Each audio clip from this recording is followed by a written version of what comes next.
नमस्कार। आज हम बात कर रहे हैं Aryabhatta research institute of observational sciences यानी एरीज, नैनीताल की। ये भारत के प्रमुख खगोलीय शोध संस्थानों में से एक है। हाल ही में अगस्त 2025 के आखिर में एरीज ने एक भर्ती विज्ञापन निकाला है। विज्ञापन संख्या एरिस ST 2025-26 466 दिनांक 29 अगस्त 2025। ये 2025-26 के लिए कई प्रशासनिक और तकनीकी पदों के लिए है।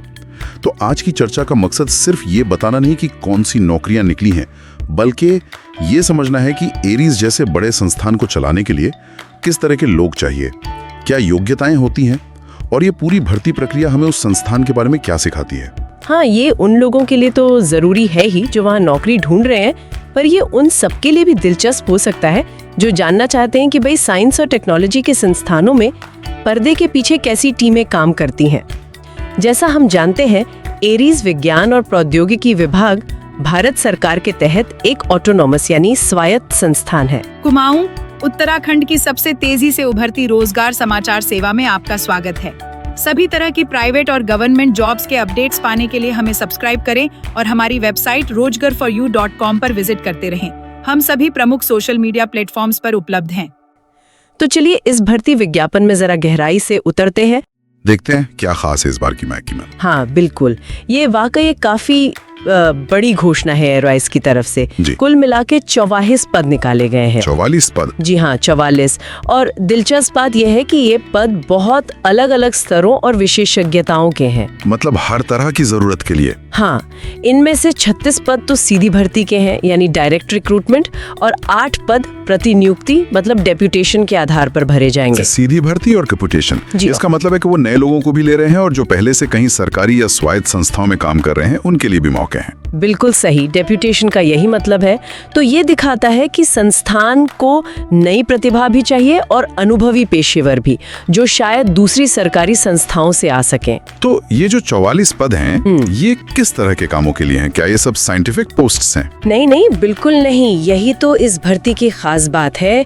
इसमें वैज्ञानिक सहायता कर्मियों से लेकर मतलब साइंटिफिक सपोर्ट स्टाफ, कुशल तकनीकी स्टाफ और प्रशासनिक कर्मचारी, सभी तरह की भूमिकाएं शामिल हैं। हाँ, ये बात तो है।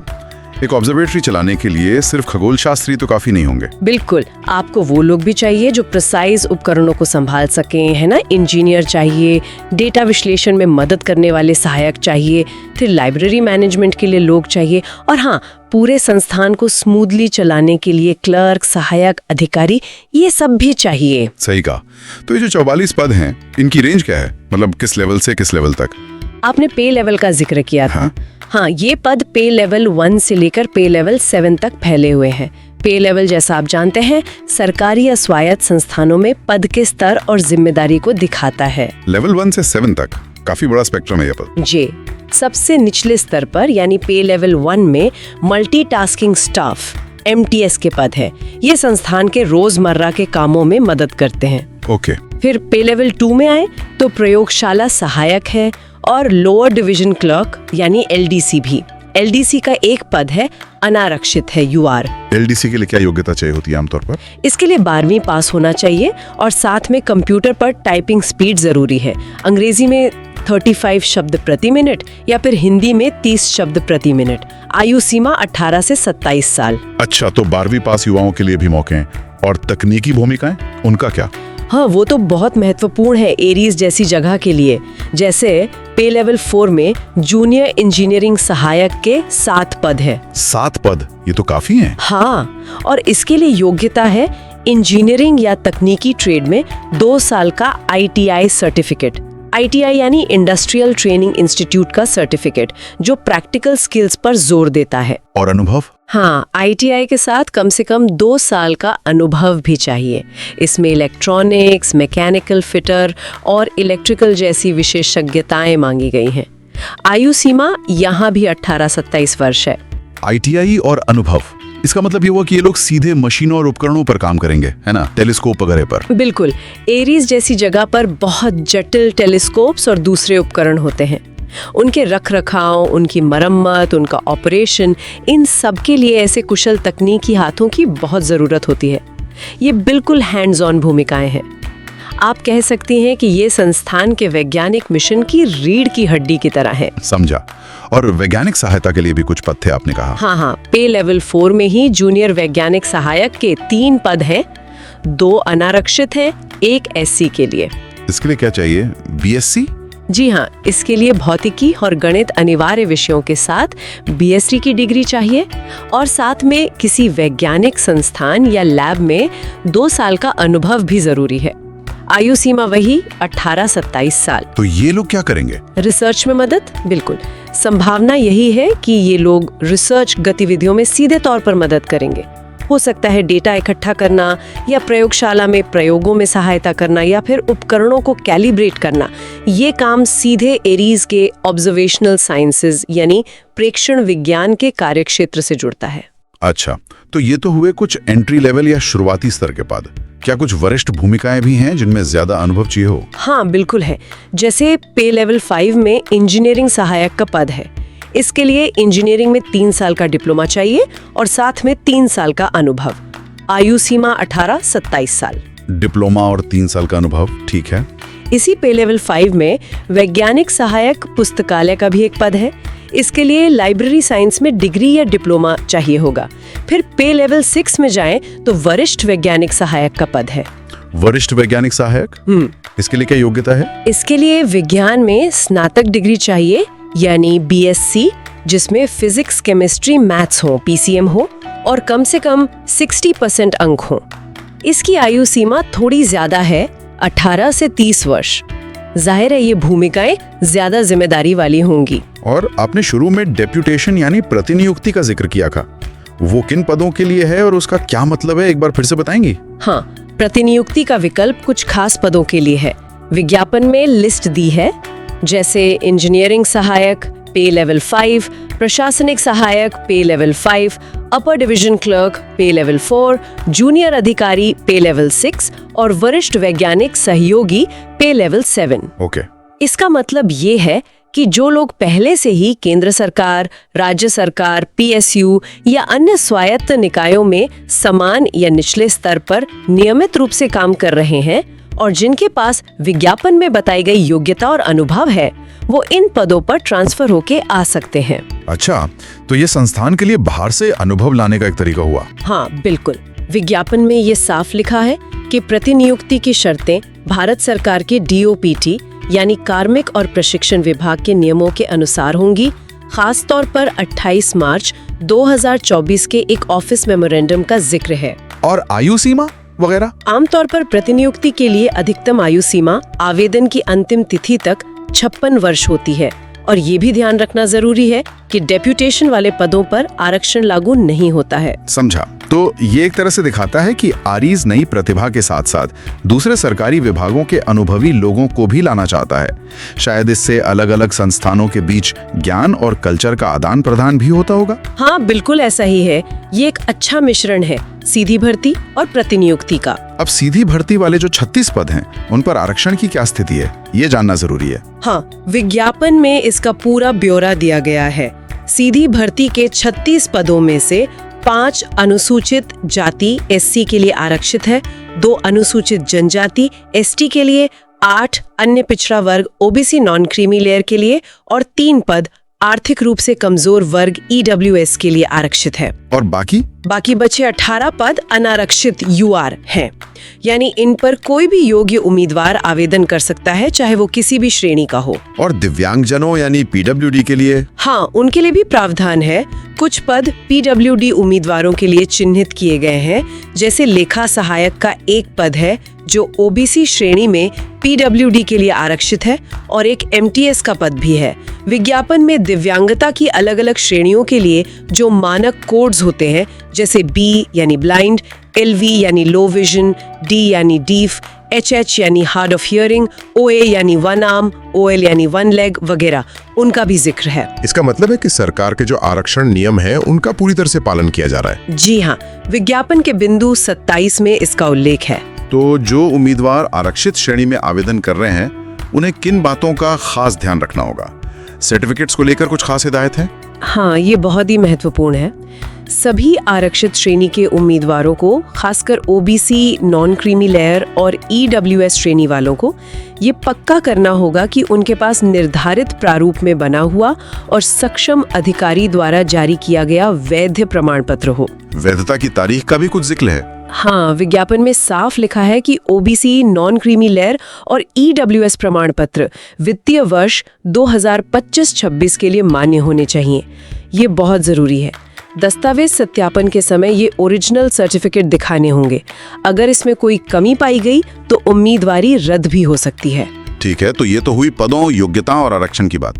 अब अगर कोई इन पदों के लिए योग्य है और आवेदन करना चाहता है तो प्रक्रिया क्या है, और सबसे जरूरी तारीखें क्या हैं? देखिए, आवेदन प्रक्रिया पूरी तरह से ऑनलाइन है।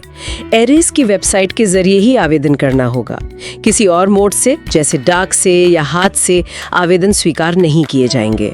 सिर्फ ऑनलाइन। ओके। प्रक्रिया 2 चरणों वाली है, इसे ध्यान से समझना होगा। एरीज की वेबसाइट पर जाकर पहले पंजीकरण यानी रजिस्ट्रेशन फॉर्म भरना होगा। पंजीकरण के बाद उम्मीदवार को उनकी रजिस्टर्ड ईमेल आईडी पर एक लिंक भेजा जाएगा। ईमेल पर लिंक आएगा? हाँ, और उस लिंक पर क्लिक करके 48 घंटों के अंदर अंदर मुख्य आवेदन पत्र भरना और जमा करना होगा। 48 घंटे? ये तो थोड़ा ध्यान रखने वाली बात है। मतलब लिंक मिलते ही फॉर्म भरना होगा? बिल्कुल। इसीलिए सलाह यही दी जाती है कि पंजीकरण करने के बाद ईमेल चेक करते रहें और जैसे ही लिंक मिले फॉर्म भरने का काम पूरा कर लें। इंतजार न करें। और सबसे जरूरी सवाल, अंतिम तिथि क्या है? ऑनलाइन आवेदन जमा करने की अंतिम तिथि है 17 अक्टूबर 2025 रात 11:59 तक। 17 अक्टूबर 2025। जी, और हमेशा की तरह यही सलाह है कि आखिरी तारीख का इंतजार बिल्कुल न करें। अंतिम समय में वेबसाइट पर लोड बढ़ जाता है, तकनीकी दिक्कतें आ सकती हैं, तो समय रहते आवेदन कर देना ही बेहतर है। सही कहा।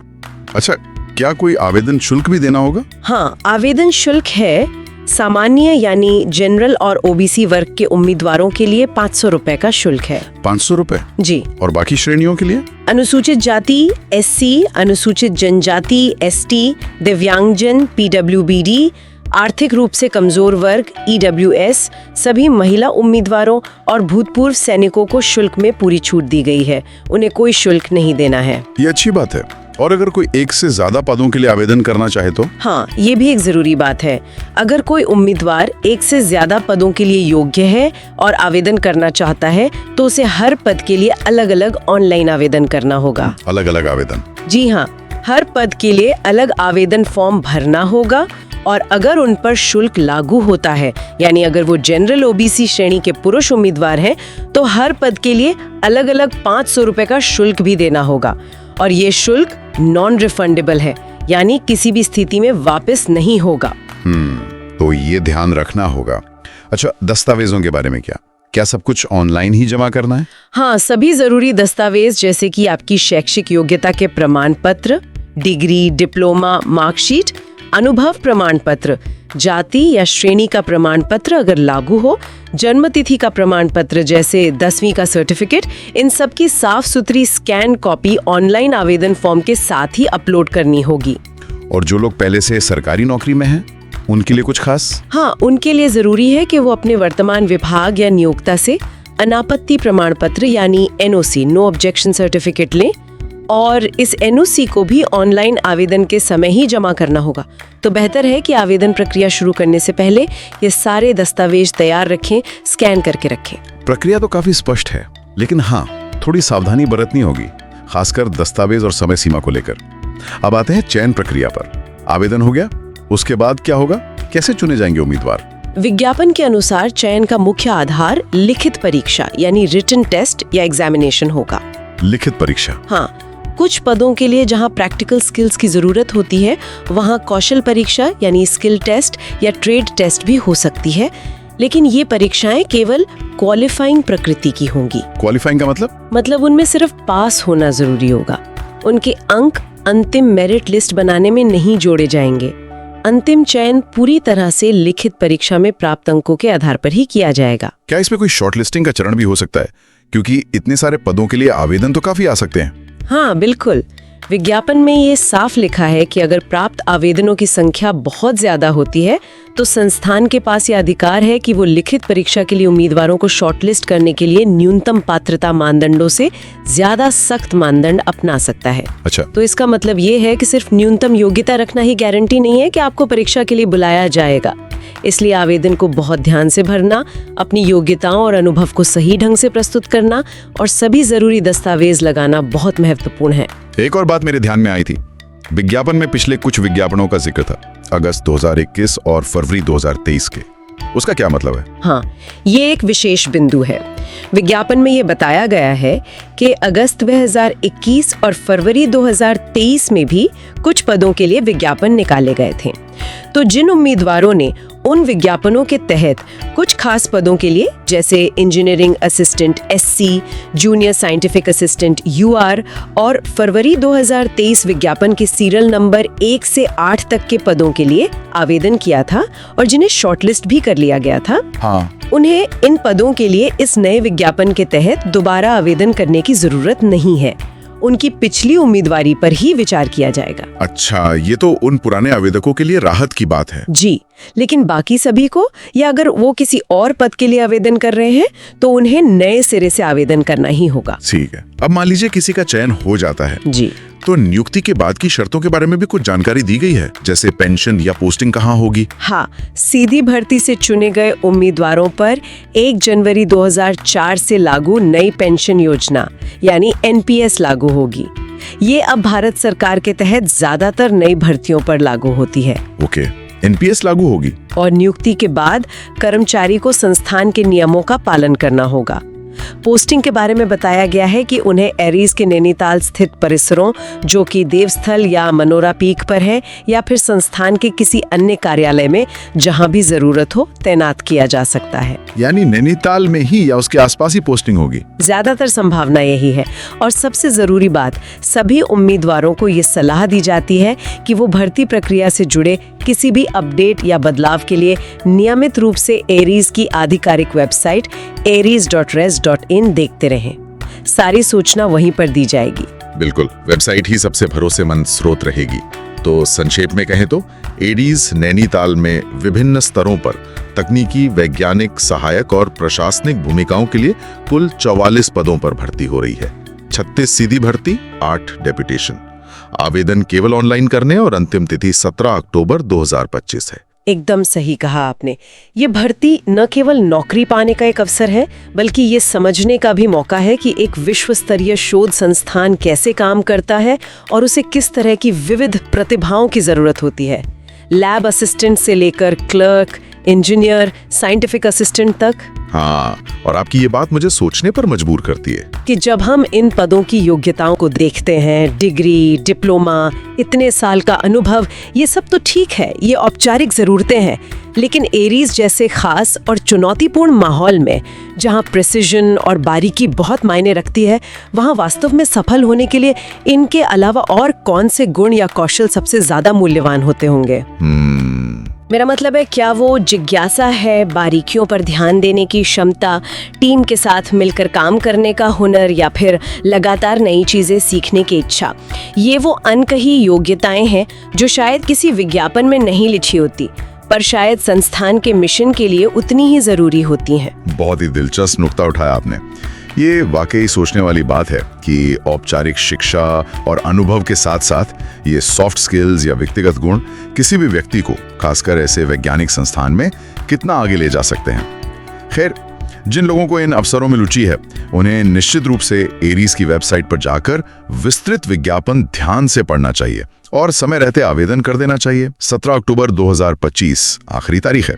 हम आपको सूचित करना चाहते हैं कि इस समय हम कोई प्लेसमेंट एजेंसी नहीं हैं। हमारा कार्य केवल नौकरी संबंधी जानकारी उपलब्ध कराना है, विशेष रूप से उत्तराखंड की नौकरियों और कभी-कभी अन्य सरकारी रिक्तियों की जानकारी। किसी भी पद के लिए आवेदन करना नौकरी तलाशने वाले को स्वयं करना होगा। हमें खेद है कि हम अभी फोन पर किसी भी रिक्ति से संबंधित जानकारी उपलब्ध नहीं करा सकते। भविष्य में यदि हमारी ऐसी कोई योजना होती है तो हम आपको अवश्य सूचित करेंगे।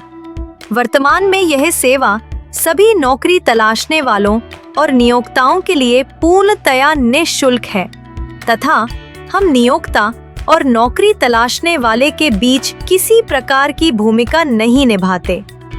हमारी कोशिश रहती है कि नियोक्ताओं द्वारा प्रदान की गई सभी सूचनाएं बिना किसी परिवर्तन और छुपाए सीधे आप तक पहुंचे। यदि आपको हमारा यह प्रयास समाज सेवा के रूप में पसंद आता है तो कृपया अपने मित्रों और जरूरतमंदों को हमसे जुड़ने के लिए आमंत्रित करें और इस मिशन में योगदान दें ताकि हम जरूरतमंदों को रोजगार और नियोक्ताओं को योग्य व कुशल व्यक्ति उपलब्ध कराने में सहायक बन सकें।